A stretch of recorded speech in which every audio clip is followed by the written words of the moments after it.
अस्सलाम वालेकुम, मैं हूं अमीर अब्बास। सियासत में प्लस और माइनस चलता रहता है, कोई इन होता है और कोई आउट। शहर इक़्तिदार में चहमगोइयां चल रही हैं कि इमरान खान एक बार फिर सियासत में इन होने वाले हैं, जबकि नवाज शरीफ वापस लंदन जाने वाले हैं। ज़राए के मुताबिक मुस्लिम लीग नून के कायद और साबिक वज़ीर आज़म नवाज शरीफ माह रमज़ान के आखिरी अशरा में उम्रा की अदायगी के लिए सऊदी अरब जाएंगे और उसके बाद उनके लंदन रवाना होने का इम्कान है। दूसरी जानिब आज इस्लामाबाद की जुडिशल मैजिस्ट्रेट की अदालत ने इमरान खान के खिलाफ लॉन्ग मार्च के दौरान तोड़ फोड़ के 2 केसेस में उनकी बरियत की दरख्वास्त मंजूर कर ली है। इसमें कोई शुबा नहीं कि पाकिस्तान की फरसूदा रिवायती सियासत में गैर रिवायती और अवामी रंग लिए बतौर तीसरी कुव्वत उभरने वाली जमात तहरीक इंसाफ 2 तिहाइयों के गुजरने के बाद भी उसी तरह कायम दायम है जैसा कि पहले दिन थी। सियासी जमातों पर मुश्किल हालात आते हैं और उनमें टूट फूट होती है, जिसके बाद वो कट टू साइज भी होती हैं, लेकिन पीटीआई मुकदमात, गिरफ्तारियां, असीरी, क्रैकडाउन और साजिशें झीलने के बावजूद भी पहले से ज्यादा ताकतवर होकर उभरी है, जिसकी हालिया मिसाल 8 फरवरी के आम इंतखाबात में उसकी हैरान कुन कारकर्दगी और शानदार फतह है। उसकी वजह बिल्कुल वाज़ेह है और यह वजह तहरीक इंसाफ के बानी इमरान खान की मुस्तकिल मिजाजी है। पीटीआई गुज़श्ता 2 साल से सख्त हालात का शिकार है, लेकिन इमरान खान अपने मौक़िफ़ पर डटे रहे, ना बैरून मुल्क गए, ना डील की और ना ही कोई एनआरओ मांगा। यही वजह है कि पार्टी में टूट फूट के बावजूद उनकी जमात पहले से ज्यादा मजबूत हुई। अगर अडयाला जेल में कैद इमरान खान के खिलाफ मुकदमात पर नजर डाली जाए तो उनकी जल्द रिहाई का कोई इम्कान नजर नहीं आता, लेकिन उनकी जमात को फिर भी यह यकीन है कि इमरान खान जल्द रिहा हो जाएंगे। याद रहे कि अमरीकी अवान नुमाइंदगान में पाकिस्तानी इलेक्शन और जमहूरियत पर समात 20 मार्च को मुकर्रर कर दी गई है, जिसमें साइफर केस के अहम अमरीकी ओहदेदार डोनाल्ड लू महकमा खारजा का मौक़िफ़ बयान करेंगे। दूसरी जानिब तहरीक इंसाफ ने गुज़श्ता कुछ अरसे में ऐसे कई अहम फैसले किए जो दुरुस्त साबित ना हुए, लेकिन अब इंकशाफ हुआ है कि ऐसे फैसले इमरान खान की मुशावरत के बगैर किए गए। तफसीलात के मुताबिक गुज़श्ता रोज पीटीआई की कोर कमेटी का एक अहम इजलास हुआ। कोर कमेटी ने शरानी ग्रुप और एमडब्ल्यूएम के साथ इत्तेहाद न करना बड़ी गलती करार दिया और अराकीन ने राय दी कि बल्लेबाज के साथ इत्तेहाद का फैसला और टिकटों की तकसीम के फैसले भी बानी पीटीआई यानी इमरान खान की मुशावरत से नहीं किए गए। बात करने के लिए हमारे साथ मौजूद हैं तहरीक इंसाफ के रहनुमा बैरिस्टर नईम हैदर पंजोता साहब। बहुत बहुत शुक्रिया पंजोता साहब आपके वक्त का। सबसे पहले फरमाइएगा कि आज इमरान खान साहब की 2 मुकदमात में जमानत मंजूर हुई है या बरियत हुई है? ये शायद 25 मई जो लॉन्ग मार्च था उससे मुतल्लिक केसेस थे, क्या इसकी सूरत हाल और तफसीलात हैं? बहुत शुक्रिया जी, बड़ी नवाजिश, बड़ी मेहरबानी जी। जी बिल्कुल, कप्तान इमरान खान साहब के केसेस के हवाले से आज इनमें मैं पेश हुआ हूँ 2 मुकदमात में, और 2 मुकदमात में खान साहब की बरियत की जो दरख्वास्त थी उसके ऊपर दलाइल थे। ये 2 मुकदमात आज इनमें खान साहब बरी हो गए और 2 और मुकदमात थे जिनमें बरियत की दरख्वास्त के ऊपर दलाइल जो हैं वो मुकम्मल हो गए हैं और वो फैसला जो है अदालत ने महफूज कर लिया है। इसमें थोड़ा सा बैकग्राउंड बताना चाहूँ तो खान साहब ने लॉन्ग मार्च की जो कॉल दी थी उसके ऊपर पुरअमन एहतजाज हर शहरी का कानून के मुताबिक, आइन के मुताबिक हक है, और पुरअमन एहतजाज के ऊपर पाकिस्तान तहरीक इंसाफ के रहनुमाओं के साथ साथ खान साहब के ऊपर 18 से 19 मुकदमात एक दिन में दर्ज हो गए। आपने देखा होगा कि उस वक्त जब लॉन्ग मार्च की कॉल दी गई थी तो खान साहब इस्लामाबाद में आए तो उस वक्त पाकिस्तान तहरीक इंसाफ के कारकुनान के ऊपर शेलिंग की गई, डंडे बरसाए गए और लाठी चार्ज किया गया। बजाय ये कि जिन्होंने लाठी चार्ज किया, शेलिंग बरसाई, उनके ऊपर मुकदमा दर्ज किए जाते, कप्तान के ऊपर या उनके तमाम वर्कर के ऊपर, रहनुमाओं के ऊपर मुकदमात बना दिए गए। ये वो मुकदमात थे जो स्टार्ट के अंदर खान साहब के ऊपर जो सिलसिला स्टार्ट हुआ था मुकदमात का, ये उनमें शामिल है। इनमें से आज 2 मुकदमात में खान साहब की बरियत हो गई है और इंशाअल्लाह ताला ये जितने 25 मई के हवाले से मुकदमात हैं जो ट्रायल चल रहा है, इन तमाम में खान साहब की बरियत हो जाएगी। इसके अलावा जो बाकी केसेस अभी हाई कोर्ट में चल रहे हैं जिनको मेरिट के ऊपर डिसाइड किया जाएगा, जैसे साइफर केस है और बाकी केसेस हैं, उनमें आपको क्या उम्मीद है? देखिए, उनकी अगर बात की जाए तो टोटल जो है वो 4 केसेस हैं। जैसे कि आपको बताऊं 3 केसेस के अंदर खान साहब को सजा हुई है। ये 3 केसेस कौन कौन से हैं? एक है साइफर केस, एक है तोशाखाना केस और एक है इद्दत के दौरान निकाह वाला केस। साइफर केस में इन दो तीनों दो केसेस दफा में सजा हुई है नईम साहब। जी तोशाखाना में 2 दफा हुई है। एक हुई है नैब की तरफ से और एक इलेक्शन कमीशन की तरफ से जो कंप्लेंट फाइल की गई थी उसमें जो डिस्ट्रिक्ट कोर्ट के अंदर समाअत हुई थी, जज हमायूं दिलावर साहब ने फैसला दिया था, 3 साल सजा हुई थी। एक वो है और एक यहाँ पर जो जो है नैब की तरफ से केस चलाया गया था। 3 केसेस हैं जिनमें अभी सजा खान साहब की जो है वो मुअत्तल नहीं हुई, 3 केसेस में सजा ओवरऑल हुई है। एक और केस है जिसमें खान साहब की गिरफ्तारी डाली गई है, वो चौथा केस है अलकादर ट्रस्ट केस। तीनों केसेस में अपील जो है वो दायर हो चुकी है, 2 हैं हाई कोर्ट के अंदर, साइफर और तोशा खाना केस। इद्दत के दौरान निकाह वाला केस जो है वो डिस्ट्रिक्ट कोर्ट के अंदर है। जो केस अलकादर ट्रस्ट केस है, उस केस के अंदर भी जो बेल वाला मामला है वो इस्लामाबाद हाई कोर्ट के अंदर जेर इल्तवा है, 20 तारीख को लिए वो समाअत फिक्स की गई है। अगर तीनों सजाएं सस्पेंड होती हैं और खान साहब की जमानत उस सजा से पहले हो जाती है अलकादर ट्रस्ट केस में, तो फिर कोई ऐसा केस नहीं बचेगा जिसमें खान साहब की जो है लीगली तौर पर अभी तक गिरफ्तारी डाली गई। हाँ, हिडन में या 3 MPU के तहत या कोई नया मुकदमा बनाकर वो कर लें, वो एक अलग बात। लेकिन अलकादर ट्रस्ट केस का तो ट्रायल भी शुरू हो चुका हुआ है, अगर जमानत हो भी जाती है तो ट्रायल तो हो रहा है अभी, वो चंद दिन में सजा हो सकती है उसमें। नहीं, देखें, जमानत हो जाए, इन केसेस में भी हो जाए और उसमें भी हो जाए तो खान साहब बाहर आ सकते हैं। और जो अभी तक सजा नहीं सुनाई गई वो तो फिर बाहर रहकर भी ट्रायल चल सकता है ना, कि वो आकर पेश होते हैं, जिरा होती रहे और सारा सिलसिला चलता रहे। हाँ। इससे वो सेम उसका वही स्टेटस हो जाएगा जैसे जज हमायूं दिलावर के पास वो पेश होते थे, ट्रायल सारा चला था, गवाही का मौका नहीं दिया गया था डिफेंस का, फिर वो स्टेटस पे आ जाएगा। लेकिन अगर जमानत उस केस में भी हो जाती है और इन 3 केसेस में सजाएं सस्पेंड हो जाती हैं तो फिर कोई ऐसा केस बचता नहीं है जिसमें खान साहब की गिरफ्तारी मौजूद हो। ओवरऑल अगर मैं बताऊं तो 9 केसेस ऐसे हैं जिनमें खान साहब की प्री रेस्ट बेल चल रही है। 6 केसेस हैं इस्लामाबाद के अंदर और 3 केसेस हैं लाहौर के अंदर। 6 केसेस डिस्ट्रिक्ट कोर्ट के अंदर हैं और 3 केसेस हैं वहां पर ATC में चल रहे हैं। ये 9 केसेस के अंदर अगर जमानत कंफर्म हो जाती है तो फिर कोई ऐसा केस पेंडिंग नहीं होगा जिसमें जमानत वाला मामला पेंडिंग होगा, बस सिर्फ फिर ट्रायल ही बच जाएंगे। जो ट्रायल आप देख रहे हैं कि ट्रायल वक्तन फवक्तन जो है वो उसमें बरियत हो रही है। और साइफर केस में मेरिट की बुनियाद पर इस्लामाबाद हाई कोर्ट में अपील सुनी जा रही है। अगर इसमें इमरान खान साहब के हक में फैसला आ जाता है और उनकी सज़ा कलअदम करार दे दी जाती है तो जो बाकी 3 केसेस हैं उनकी अपील की समाअत कब से शुरू हो सकती है? नहीं, बाकी फिर 2 केसेस बनते हैं। एक तोशाखाना बनेगा जो इसके साथ ही लगा हुआ है, जो ही ये समाअत इसके खत्म होगी तो फिर उसकी समाअत शुरू होगी। वो जो तोशाखाना केस है उसके साथ है डिस्ट्रिक्ट कोर्ट में जो लगा हुआ है इद्दत के दौरान निकाह वाला केस। इद्दत के दौरान निकाह वाला केस जो है वो है जो डिस्ट्रिक्ट कोर्ट के पास है। उसमें लास्ट टाइम भी जो मुफ्ती सईद साहब हैं वो जाकर उन्होंने कहा जी मेरा वकील नहीं, वो बहाने बना रहे हैं।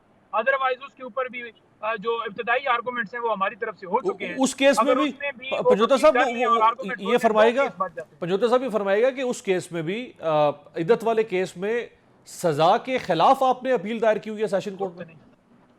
जी बिल्कुल, सजा के खिलाफ हमने अपील की हुई है और वो अपील जो है पेंडिंग है डिस्ट्रिक्ट कोर्ट के अंदर इद्दत केस में।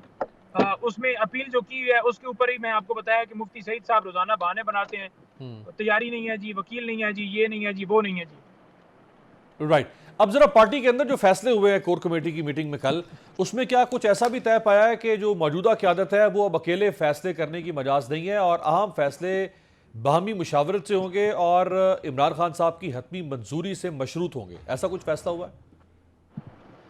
देखिए, बात यह है कि कोर कमेटी का इजलास हुआ है। आपने जो बात की है ना कि कोर कमेटी में ये फैसला हुआ, बात सामने लाई गई है कि वो शिरानी वाला मामला या दूसरा मामला वो गलत था। बिल्कुल कोई इस तरह से कोर कमेटी ने कोई इसके ऊपर हतमी जो है वो फैसला इस हवाले से नहीं दिया, बल्कि कोर कमेटी ने मुतफिका तौर पर ये कहा कि उस वक्त के हालात के मुताबिक, हाँ ये बात जरूर पूछी गई कि ये बताया जाए कि जो बात ये चल रही है कि शिरानी के साथ होना था या MWM के साथ होना था, इसके अंदर जो है वो क्या वो ठीक था या जो जहां हम गए सुन्नी इत्तेहाद कौंसिल के साथ वो ठीक था।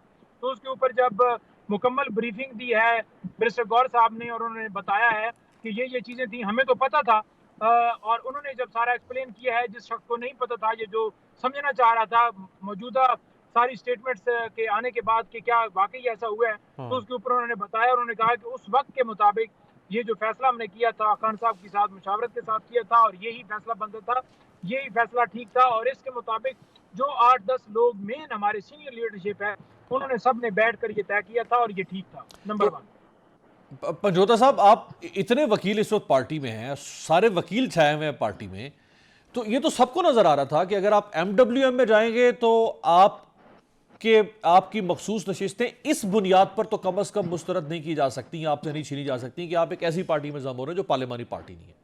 लेकिन अगर आप सुन्नी इत्तेहाद में जाएंगे तो उसमें और कोई दलील हो ना हो आपसे मखसूस नशिस्तें छीनने की, ये दलील तो हर हाल में होगी कि ये जमात तो पार्लिमानी जमात है ही नहीं। इसके अपने सरबरा आजाद उम्मीदवार की हैसियत से आए हैं। तो ये पर MWM को छोड़ के सुन्नी इत्तेहाद में जाने का ये फैसला क्यों किया गया? देखिए, दो चीजें हैं ना जी। थोड़ा सा इसका अगर बैकग्राउंड देखा जाए तो हमसे बल्ले का निशान क्यों लिया गया? हमने अपने आइन के मुताबिक इलेक्शन करवाए। जिस दिन टिकट जमा करवाने थे उससे एक दिन पहले हमसे सुप्रीम कोर्ट ने रात को, आपको पता ही है कि वो सारा सिलसिला करके, और हमसे बल्ले का निशान ले लिया। अब दूसरी बात यह है कि जब हमें आज़ाद किया गया है, क्या ऐसी नज़ीरें मिलती हैं कि कोई ऐसी जमात जो पार्लिमानी पार्टी ना हो तो उसके अंदर जो है शमूलियत करके वो रिजर्व सीटें मिल सकती हैं? तो इसके लिए बाप पार्टी की आपको मिसाल जो है वो KPK में मिलेगी कि KPK के अंदर बाप पार्टी को इसी तरह से मखसूस नशिस्तें मिली थी। इसके ऊपर आइन का आर्टिकल 51 बड़ा वाज़ेह है, जिसमें ये लिखा है कि जमात के अंदर शमूलियत की जा सकती है। और हमने बतौर, उस वक्त जो हमें आज़ाद किया गया था, जो कि आज़ाद नहीं करना था, पहले हमारे साथ जुल्म किया गया था, बजाय ये कि इस बात के ऊपर कोई बात ये एडमिट करे कि इलेक्शन कमीशन ने ज्यादती किया है, इलेक्शन कमीशन ने जो हक ही नहीं बनता था कि किसी और जमात को सीटें देना, मिसाल के तौर पर वो कहते हैं जी इनका हक नहीं था, तो भाई किस कानून के तहत कोई और जमात ले सकती थी? तो हाउस तो खाली नहीं रखा जा कोई बात सकता नहीं। ना सर? हाउस कैसे खाली रखा जाए 5 साल तक? देखिए, हाउस इस तरह से खाली रखा जाए ना, उससे पहले आपने ये देखना है कि क्या नज़ीरें नहीं मिलती, बाप पार्टी को नहीं मिली, और पाकिस्तान तरीके इंसाफ मुल्क की सबसे बड़ी पार्टी है, उसको फॉर्म 45 के अंदर जो जीती है 7 के अंदर उसको हराया जा रहा है धांधली के जरिए। उसके साथ साथ मखसूस नशिस्तें 52% मुल्क की आबादी है खवातीन की, और एक जमात से उसका हक छीन कर जो दूसरी जमातें, अब आइन बड़ा क्लियर है। मिसाल के तौर पर मैंने 10 सीटें जीती हैं तो मेरा हिस्सा बनता है 4 मखसूस सीटों का या 3 का, मुझको 15 सीटें कैसे मिल सकती हैं? इसके ऊपर भी तो आइन वाज़ेह है। तो वो वहां पर आइन की खिलाफवर्जी की जा रही है, और यहाँ पर आइन की इंटरप्रिटेशन इलेक्शन कमीशन ने अपने हिसाब से कर दी है।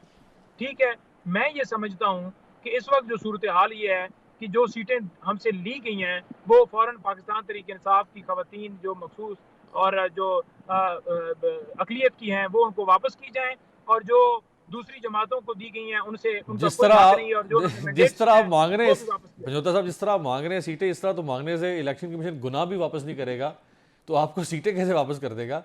अब आपको चैलेंज देखिए करना पड़ेगा ना इस फैसले को। सुप्रीम कोर्ट जा रहे हैं, कब जा रहे हैं? जी बिल्कुल, कोर कमेटी में ये फैसला हुआ है, सुप्रीम कोर्ट में हम जा रहे हैं। सुप्रीम कोर्ट में हम ये भी इस्तदा कर रहे हैं, कोर कमेटी के अंदर ये बात भी ज़ेर गौर लाए हैं कि सिविलियन का मिलिट्री ट्रायल नहीं हो सकता।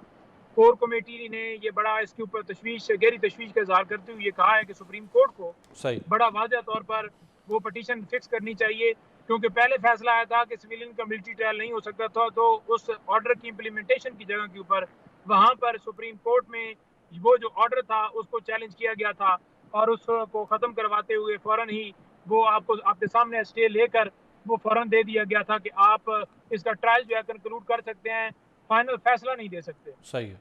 आज भी वो मामला पेंडिंग है।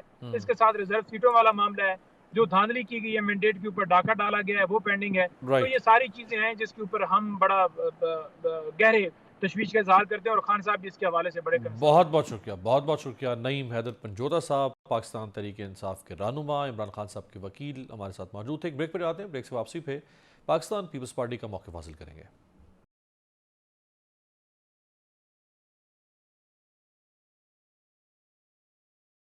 ब्रेक के बाद खुश आमदेद। विफाकी और सूबाई हुकूमतों के इंतजाम संभालने के बाद सियासत की गाड़ी चल पड़ी है। नून लीग बज़ाहिर ड्राइविंग सीट पर है, लेकिन यह सफ़र वसीला ज़फ़र पाकिस्तान पीपल्स पार्टी के लिए नज़र आता है। अगर देखा जाए तो तमाम अहम ओहदों पर पीपल्स पार्टी बराजमान है, लेकिन यहां सवाल यह है कि क्या पीपल्स पार्टी अहम फैसलों की जिम्मेदारी लेने के लिए भी तैयार होगी या नहीं? क्या पीपल्स पार्टी और नून लीग का इत्तेहाद या अंडरस्टैंडिंग ज़्यादा देर चल पाएगी? दूसरी जानिब पाकिस्तान तहरीक इंसाफ फॉर्म 45 और 47 का मामला ना खुद भूल रही है और ना ही भूलने दे रही है। तहरीक इंसाफ ने मुल्क गिर एहतजाज का फैसला किया है, जिसका आगाज 23 मार्च से होगा। तहरीक इंसाफ अपनी हम ख्याल जमातों को इंतखाबी धांधली के इशू पर इकट्ठा कर रही है। यहां सवाल यह है कि इंतखाबी धांधली के मामले पर नून लीग और पीपल्स पार्टी की पॉलिसी क्या है। साफ जाहिर है कि पीटीआई जुबानी बातों और कमेटी बनाने की यकीन दहानियों से मुतमईन होने वाली नहीं, इसीलिए वो शायद एहतजाज का रास्ता अपना रही है। सिंध और बलूचिस्तान जहां पीपल्स पार्टी की हुकूमत है, अगर वहां भी एहतजाजी लहर में इजाफा हुआ तो क्या पीपल्स पार्टी ताकत का इस्तेमाल करेगी? चहमगोइयां चल रही हैं कि तहरीक इंसाफ के साबिक रहनुमा फैसल वाडा मुमकिन तौर पर पीपल्स पार्टी या MQM ज्वाइन करने वाले हैं। वाडा बतौर आजाद उम्मीदवार सेनेट का इलेक्शन भी लड़ रहे हैं। जरा ये गुमान कर रहे हैं कि पीपल्स पार्टी या मुत्तहिदा मुमकिन तौर पर वाडा को सेनेट इलेक्शन में सपोर्ट करेंगे। दूसरी जानिब मेंबर कौमी असम्बली शैला रजा पाकिस्तान हॉकी फेडरेशन की सदर मुंतखब हो गई हैं। तर्जुमान के मुताबिक कराची में PHF कांग्रेस का गैर मामूली इजलास हुआ। PHF कांग्रेस ने इजलास में शैला रजा को मुत्तफिका तौर पर सदर मुंतखब किया। शैला रजा PHF की पहली खातून सदर हैं। हॉकी पाकिस्तान का कौमी खेल है जिसमें पाकिस्तान ने माजी में शानदार रिकॉर्ड कायम किए, लेकिन फिर यह खेल सियासत का शिकार हो गया और तबाह हो गया और पाकिस्तान गुज़श्ता कई बरसों में कोई नुमाया टाइटल तक जीतने में कामयाब ना हो सका। यहां सवाल यह है कि क्या शैला रजा का सदर बनना हॉकी के कौमी खेल को कहां ले जाएगा। बात करने के लिए हमारे साथ मौजूद है पाकिस्तान पीपल्स पार्टी के मरकजी सीनियर रहनुमा साबिक रुकन कौमी असम्बली कादिर मंदोखेल साहब। बहुत बहुत शुक्रिया मंदोखेल साहब। खेल से बात शुरू करके फिर बाकी सियासत पर चलते हैं। क्या वजह है कि PMLN जब भी आती थी तो नजम सेठी साहब को चेयरमैन PCB, पीपल्स पार्टी ज़का अशरफ साहब को चेयरमैन PCB, अब मोहसिन नकवी साहब जिनका कोई ताल्लुक ही नहीं क्रिकेट से, वो पहले भी PCB चेयरमैन लग गए और अभी वो वज़ीर दाखिला भी हैं और साथ PCB के चेयरमैन भी, और अभी हॉकी की सदर शैला रजा साहिबा को। तो आपको नहीं लगता कि हर जगह पे जब सियासत हो रही है तो कम से कम जो खेल ले दे के वही पाकिस्तान के पास दुनिया में बताने को कुछ हो सकता था, इन्हें गैर सियासी रखना चाहिए इन ओहदों को? जी बहुत शुक्रिया। आप मुझे पाकिस्तान में एक आदमी का नाम बताओ जो गैर सियासी हो। ये भी सही है वैसे। अच्छी बात है। तो कोई डायरेक्ट सियासत में कोई किसी के चाचा मामा भांजा भतीजा है, ये फर्क है, बाकी तो कोई नहीं। सपोर्ट तो वही सियासी लोग होता है। यकीनन जो नकवी साहब के बारे में तो मैं ज़्यादा नहीं जानता हूँ, लेकिन शैला रजा साहबा के बारे में मैं जानता हूँ। ये एक जेन्युइन वर्कर है और हमेशा आपने देखा होगा हर फील्ड में वो बड़ी एक्टिव रहती है। तो मैं समझ रहा हूँ जो हॉकी तकरीबन पाकिस्तानी भूल गए कि हॉकी होता क्या है, तो एक मरतबा फिर अगर शैला को ये मौका मिला है तो यकीनन वो उसके लिए दिन रात काम करेगी और हॉकी को वापस उस मुकाम पर लाने की कोशिश करेगी जो पाकिस्तान के कौमी खेल होता था या है या जो भी है। समझे ना, इस वक्त तो क्रिकेट ही लग रहा है पाकिस्तान का कौमी खेल। बहरहाल हॉकी को बिल्कुल से पुष्ट रखे, और मैं कहता हूँ नए बच्चों को तो पता भी नहीं है पाकिस्तान का कौमी खेल कौन सा है। सही बात मैं है। समझ रहा हूँ कि एक खुशाइंद है और मुझे उम्मीद है शैला से कि वो जरूर उसके ऊपर काम करेगी और आप देखेंगे आने वाले दिनों में को हॉकी आपको हर जगह नजर आएगी। ये आपने बड़ी अहम बात की है कि अगर आज हम जो नौजवान लोग हैं 15 साल 18 साल से लेकर अब तक के 25 साल तक के नौजवानों से पूछे तो मुझे उम्मीद है कि उनमें से अक्सरियत को मालूम ही नहीं होगा, जैसे आप कह रहे हैं कि हॉकी हमारा कौमी खेल भी रहा है और हॉकी कितना शानदार पाकिस्तान का माजी रहा है।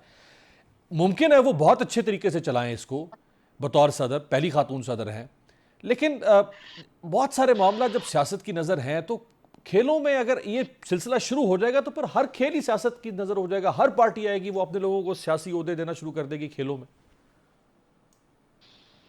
देखिए, मैं अपनी बात दोबारा रिपीट करता हूं कि कौन आदमी सियासत में नहीं है। जो लोग जिस ओहदे पे बैठे उसको किसी न किसी सियासी लोगों की रिश्तेदारी या उनकी दोस्ती है तो वो उस सीट पे बैठे हुए। आप मुझे बता दें, हर आदमी जो सियासत में नहीं भी है तो किसी न किसी सियासी रहनुमा की वो पुष्प बनाई उसको हासिल है और वो उनके पास चक्कर लगाते हैं। इवन की ब्यूरोक्रेसी का आप देख लें, मैं खुद प्रैक्टिकली देख चुका हूँ। जिस किसी करप्ट अफसर के ऊपर आड़ डाला है मैंने, तो वहां कोई ना कोई उनका सपोर्टर मिला है मुझे और वो जाके सिफारिशें करता है। तो मैं समझ रहा हूँ कि आपका पूरा माशरा जो है ना वो सियासत का नजर है। तो मेरे ख्याल में इस चीज को भूल जाना चाहिए कि कौन सियासत में है कौन नहीं है, कौन अच्छा है कौन बुरा है, इसको देखना चाहिए। बहुत आपने जवाब ना देते हुए भी आपने जवाब दे दिया है और मेरा ख्याल है हर जगह पे ये आवाज़ पहुंच गई है कि किसको किस खेल को, किस मामले को, किस शोबे को कैसे चलाना चाहिए। अब जरा फैसल वाडा साहब की तरफ आ जाएं। वाडा साहब की नशिस्त खाली हुई थी, अगर मैं गलत नहीं हूं तो आप ही वहां से रुकन कौमी असम्बली बने थे ज़िमनी इंतखाब में। वाडा साहब ने बहुत बुरा भला कहा है जरदारी साहब को भी, पीपल्स पार्टी को भी, करप्ट चोर। इमरान खान के दौर में नहीं, उसके बाद भी और आज के दिन तक। अब अगर पीपल्स पार्टी उनको सेनेटर बनाती है तो ये क्या फैसला होगा? मेरे ख्याल में जितना फैसल वाडा साहब ने पीपल्स पार्टी के खिलाफ बोला होगा उससे ज्यादा हमने उनसे निमटे भी। हमने कौमी असम्बली की सीट भी छीन ली उससे, हमने सेनेट का सीट भी उनसे छीन लिए, नायल करार दिए उसको हमने। और मैं तो फैसल वाडा का फैन न हूँ, और मैं तो उसको अपना पीर समझता हूँ। वो यूं वो वो के कैसे? वो यूं कि यकीनन माजी में हमारे सियासी इख्तलाफ रहे, और मैं उनके सामने खड़ा हुआ, दोनों सीटों से उनको हाथ धोना पड़ा। लेकिन मैं उसको पीर इस वजह समझता हूँ कि मेरे मौजूदा इलेक्शन में उन्होंने इलेक्शन से पहले मुझे बता दिए कि ये सीट जो है ना वो मुस्तफा कमाल साहब को दे दी गई है। तो मैं बड़ा हैरान था कि यार मैं 8-10 जलसे दिन में करता हूँ, पूरा का पूरा बलदियाती निज़ाम पीपल्स पार्टी के पास है, हमने ये सीट जीता हुआ है ऑलरेडी। तो और मुस्तफा कमाल साहब जुमे की नमाज के लिए आता है, मस्जिद में क्राउड में तस्वीर खींच के चला जाता है, वो कैसे जीतेगा? लेकिन फिर आपने 8 फरवरी को देखा, वो जो बैलेट पेपर, बैलेट बॉक्स और 25 से 30 हजार वोट हमारे पास आज भी हुए हैं। और आज भी मैं इलेक्शन कमीशन की और अदालतों के चक्कर लगा रहा हूँ। तो मैं फैसल वाडा साहब को अपना पीर तो मान लिए कि उसने जो बोला है, अब आप पेशन गोई सही को, उसकी जराए को, उसकी सही है। सोर्स को बहरहाल उससे दुरुस्त बात कही, जो उन्होंने कहा उसी तरह हो गया। सही है। और ये अचानक मतलब उन्होंने इलेक्शन भी कौमी असम्बली का कंटेस्ट नहीं किया, और वो बाखबर आदमी जिस तरह आप कह रहे हैं, और वो खबरें कहाँ से आती रही उनके पास, वो भी बहुत सारी चीज़ें नज़र आती थीं। तो अब पीपल्स पार्टी का उनके साथ खड़े होना, ये क्या होगा? ये सही है फैसला फिर सियासी तौर पे? नहीं, मेरे ख्याल में जो आपने माजी की बातें बताई है, उन्होंने पीपल्स पार्टी को बुरा भला कहा, हमने 2 सीटें उनसे छीन ली है। तो मेरे ख्याल में सियासी इख्तलाफ इस हद तक होना चाहिए, इससे आगे नहीं बढ़ना चाहिए। आज अगर वो हमारी लीडर से, आसिफ अली जरदारी साहब से मिला है और वो कहता है मैं उनका बेटे जैसा हूँ, तो हमारे लिए तो खुशाइन बात है। हमें उस सारी चीज़ों को भूल जाना चाहिए जो हमने उनके साथ की है या उन्होंने हमारे साथ की है। उन्होंने तो खैर हमारे साथ बातों की हद तक की, हमने तो प्रैक्टिकली उनसे 2 सीटें ले ली है उससे। तो तो मैं समझ रहा हूँ कादर कि अब भाई, वो ये इख्तलाफ दूर करके किसी और की फरमाइश तो नहीं है कि इनको एडजस्ट करें, अकोमोडेट करें, बस किसी तरह बनाएं इनको सेनेटर? नहीं, मेरे ख्याल में किसी और की फरमाइश नहीं हो सकती। उसकी वजह ये है कि खुद मेरी अपने कज़न ने मुझे बोला कि बस करो, आपने बड़ी ज़्यादती की है। तो मैंने कहा मैंने ज़्यादती नहीं की है, मैंने एक सियासी जंग लड़ा है उसके खिलाफ और वो मैं जीता हूँ, तो ये ज़्यादती तो नहीं हो सकती है। लेकिन फिर भी मैं ये समझ रहा हूँ कि वो जरदारी साहब से मिला, और कल भी उसने कहा मीडिया के सामने कि वो मुझे अपने बेटों जैसे समझता है। तो मैं समझ रहा हूँ कि वो जरदारी साहब एक फराख दिल वाला है, और उन्होंने उसको कबूल किए है और उन्हें उसको खुशामदीद कहा है। और कोई अर्ज नहीं है, अगर पीपल्स पार्टी उसको सपोर्ट भी करेगी सेनेट में तो कोई अर्ज नहीं है, करना भी चाहिए मेरे हिसाब से। राइट। और ये मोहसिन नकवी साहब का सेनेटर बनना, उधर से काकड़ साहब का सेनेटर बनना, इनके पास तो अपने कोई वोट नहीं है, ये तो किसी जमात से ताल्लुक नहीं रखते। इनको पर अगर सियासी जमातें वोट देंगी, फैसल वाडा, ये पार्लियामेंट में फिर क्या, कैसा माहौल बनेगा? ये पार्लियामेंट शफाफ होती चली जा रही है, जमहूरी निज़ाम, या ये इसमें चीज़ों की आमेजिश हो रही है?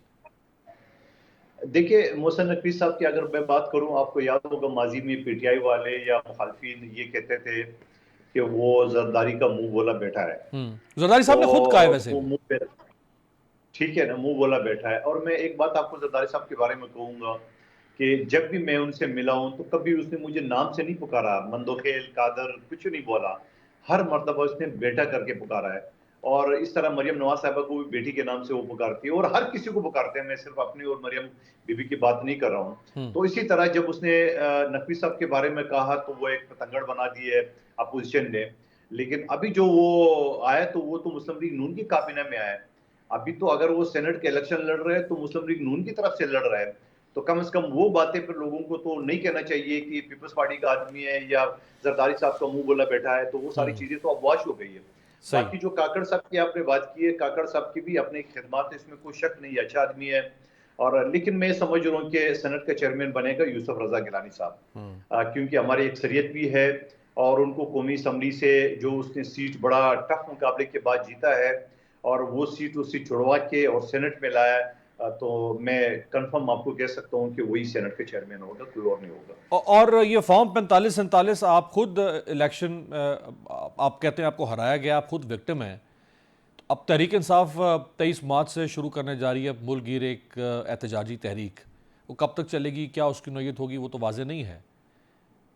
ये ठीक है फैसला फिर तहरीक इंसाफ का अपने लिए हक मांगना? आप सड़कों पर आ रहे हैं क्योंकि अभी तक 1.5 महीना हो चुका है, हुकूमत तो कोई उनको रिलीफ देने को तैयार नहीं, को मुतमिन नहीं कर रही है। देखिए, हुकूमत किस बात के रिलीफ दे? रिलीफ देना है, इलेक्शन कमीशन ने रिलीफ देना है, अदालतों ने। क्या पख्तूनख्वा का इलेक्शन जो है इमाम काबा ने कराया या इसी इलेक्शन कमीशन ने कराया जिस पे एतराज कर रही है? नंबर एक बात। दूसरी बात, मुझे फॉर्म 45 से इख्तिलाफ है पूरे पाकिस्तान के हल्कों से। उसकी वजह ये कि मेरे हल्का एन 242 में रिटर्निंग अफसर ने RO ने प्रिजाइडिंग अफसरान से पहले ही फॉर्म 45 ब्लैंक लिया और ब्लैंक लेने के बाद उसके ऊपर रिजल्ट जैसे उसको हुक्म मिला उन्होंने रिजल्ट इसी तरह किया। और फिर आपने ये देखा कि इलेक्शन से पहले मैंने मुख्तलिफ फोरम पे ये कहा है और मैंने मेरी पार्टी के सेक्रेटरी जनरल ताज हैदर साहब ने इलेक्शन कमीशन को लेटर लिखा कि ये जो 2 यूनियन कौंसल है वो बड़ा एहसास है। माजी में 259 मजदूरों को जिंदा जलाया गया जो कि MQM के मुस्तफ़ा कमाल से मैंने माना भी है कि हमारे लोग हैं मुल्जिमान, हमें उसको बचाना है। और 33 हमारे जाले शहीद हो चुके हैं, लेकिन इलेक्शन कमीशन ने कोई उसके एक्शन नहीं लिया। उसके बाद इलेक्शन वाले दिन जो हुआ आपके सामने की बात है। इस वक्त भी मेरे सामने 25 से 30 हजार बैलेट पेपर आप कहें तो मैं आपको दिखा सकता हूं। और जो काउंटर पार्ट समेत हमारी जालों ने पोलिंग स्टेशन की गेट पे ये पुलिस और रेंजर्स की मौजूदगी में उनसे छीने। और मुस्तफा कमाल साहब की टोटल वोट थे 3800 और उसको 71,000 कैसे बनाया गया है? अगर ये मेरे पास इस वक्त जो पड़े हुए बैलेट पेपर ये अगर न जीतते हम तो ये तो 1 लाख से ऊपर चले जाता। तो यहाँ बिल्कुल मुख्तलिफ है। और फिर फैसल वाडा साहब की आपको बात बताया कि उन्हें इलेक्शन से पहले मुझे बता दी भाई ये सीट दे दी गई मुस्तफा कमाल को, ये आपको नहीं मिलेगी। मंदो खेल साहब, ये कहीं ऐसा तो नहीं कि आपकी कुर्बानी मांगी गई है कराची से कि ये सीट हमें चाहिए मुस्तफ़ा कमाल के लिए, मुस्तफ़ा कमाल को देनी है, क्लिफ्टन डिफेंस में पीपल्स पार्टी को सीट दे दी गई, ये ऐसा तो नहीं हुआ कहीं? नहीं, मैं इसके बारे में तो कुछ नहीं कह सकता हूँ। अगर कि ये इस तरह हो गया होगा, यकीनन मेरी पार्टी किसी सूरत में उसको एक्सेप्ट नहीं करती, क्योंकि ये सीट हमने 33 साल बाद जीता था।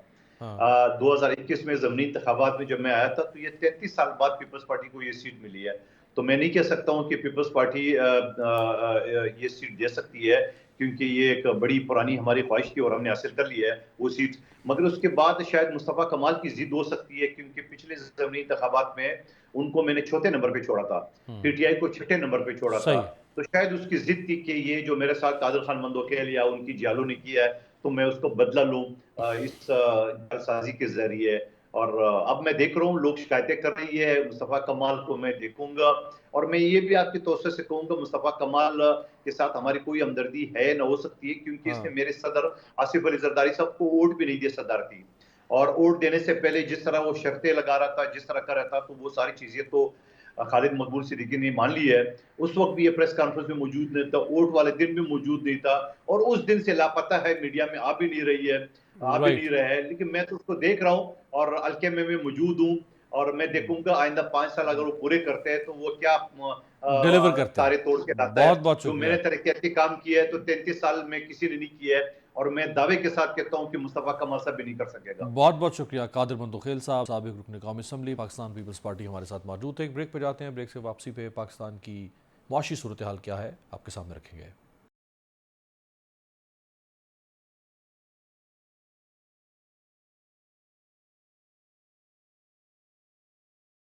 ब्रेक के बाद खुश आमदेद। विफाक और सूबों में नौ मुंतखब हुकूमतों ने इंतजाम संभाल लिए हैं और अब उनकी कारकर्दगी का इम्तिहान शुरू हो चुका है। विफाक में नून लीग की इत्तेहादी हुकूमत, पंजाब में नून लीग, बलूचिस्तान में पीपल्स पार्टी की इत्तेहादी हुकूमत, जबकि खैबर पख्तूनख्वा में सुन्नी इत्तेहाद और सिंध में पीपल्स पार्टी की भारी मैंडेट वाली हुकूमत बन चुकी है। इन हुकूमतों के सामने मसाइल के अंबार अपनी जगह, लेकिन इन मसाइल में मुआशी बुहरान सर फहरिस्त है। मुआशी हालात इस नहज पर पहुंच चुके हैं कि अब सिर्फ मुल्की खजाना ही खाली नहीं बल्कि आवाम की जेब भी खाली हो चुकी है। नई हुकूमत को महंगाई, बेरोजगारी, बिजली, गैस, तेल की ज्यादा कीमतों, सर्कुलर डेट, ज़र मुबादला के ज़खायर में कमी, खसारे में जाने वाले इदारे, बैरूनी कर्जों की वापसी, IMF प्रोग्राम की बहाली समेत दीगर बड़े चैलेंजेस का सामना है। सियासी महाजराई और पोलराइजेशन भी मसाइल में इजाफे का बायस है। इन हालात में देखना यह है कि हुकूमत किस तरह चैलेंजेस से निबर्द आजमा होकर मुल्क को अपने पांव पर खड़ा करती है। मुल्क में गुज़श्ता 2 साल से जारी सियासी और मुआशी बहरान और खींचातानी के अवाम उन्नास पर संगीन असरात मुरतब हो रहे हैं। चंद रोज कबल कराची में खुदसोजी का एक दिलसोज वाकया रूनुमा हुआ, जहां एक मकरूज और बेरोजगार शख्स ने अपने 3 बच्चों समेत खुदसोजी कर ली। शदीद महंगाई और मुआशी मसाइल की वजह से लोगों में डिप्रेशन बढ़ रहा है। जिसके सद्देबाब के लिए तमाम स्टेक होल्डर्स को अपनी जिम्मेदारियां अदा करना होगी। याद रहे कि बिलावल भुट्टो ने अपनी इंतखाबी मुहिम के दौरान यह इंकशाफ किया था कि सालाना 1500 अरब की अशराफिया को सब्सिडी दी जाती है। उन्होंने यह भी कहा था कि अवाम को मुश्किलात से निकालने के लिए 10 नुकाती मुआशी एजेंडा बनाया गया है, जिसके तहत 17 वफाकी वजारतें बंद कर दूंगा। क्या अब शहबाज हुकूमत को अशराफिया को दी जाने वाली सब्सिडी और गैर जरूरी वफाकी वजारतें बंद कर देनी चाहिए? क्या IMF से नया कर्ज प्रोग्राम लेने की सूरत में अवाम पर बोझ मजीद नहीं बढ़ेगा? दीगर तफसीलात के मुताबिक पाकिस्तान का IMF के साथ 9 माह का प्रोग्राम मार्च के आखिर में खत्म हो रहा है और मुल्क को मुआशी इस्तेहकाम के लिए अप्रैल से IMF के साथ नए प्रोग्राम पर मुज़ाकरात शुरू करने हैं। IMF से 8 अरब डॉलर्स का नया कर्ज प्रोग्राम लेने के लिए हुकूमत को 29 अरब रुपए की सब्सिडी खत्म करना होगी और इसी तरह 100 अरब रुपए की क्रॉस सब्सिडी भी जून 2024 तक खत्म करना होगी, जो गैस की कीमतों पर दी जाती है। IMF ने हुकूमत पाकिस्तान से मुतालबा किया है कि खुराक, दवाओं, पेट्रोलियम मसनूआत और स्टेशनरी समेत मुतादिद अशिया पर 18% GST नाफिज करें। IMF ने तनख्वाहदार और गैर तनख्वाहदार तबके पर टैक्स बढ़ाने के साथ टैक्स स्लैब में कमी का भी मुतालबा किया है। पाकिस्तान के जिम्मे वाजिबुल अदा मजमूई कर्ज का अगर डॉलर में हिसाब लगाया जाए तो ये 131 अरब डॉलर्स बनता है। पाकिस्तान को 30 जून 2024 तक माली साल के इख्तिताम तक 10 अरब डॉलर्स का कर्ज वापस करना है। बिजली और गैस की कीमतों में लगातार इजाफों के बावजूद तवानाई सेक्टर का गर्दिशी कर्जा तकरीबन 5.7 खरब रुपए से भी ज्यादा है। अक्टूबर 2023 की एक रिपोर्ट में इंकशाफ हुआ था कि एक अंदाजे के मुताबिक सिर्फ 8 सरकारी इदारे सालाना 250 अरब रुपए के खसारे का बोझ कौमी खजाने पर लाद रहे हैं। अगर तमाम सरकारी इदारों के नुकसानात को जमा किया जाए तो यह रकम सालाना 1000 अरब रुपए से तजावुज कर सकती है। अब देखना यह है कि इत्तेहादी हुकूमत की पॉलिसियां मुआशी बहरान में कमी लाती हैं या उनमें इजाफे का सबब बनती हैं। आज तक के लिए इतना ही। आपसे मुलाकात होगी कल।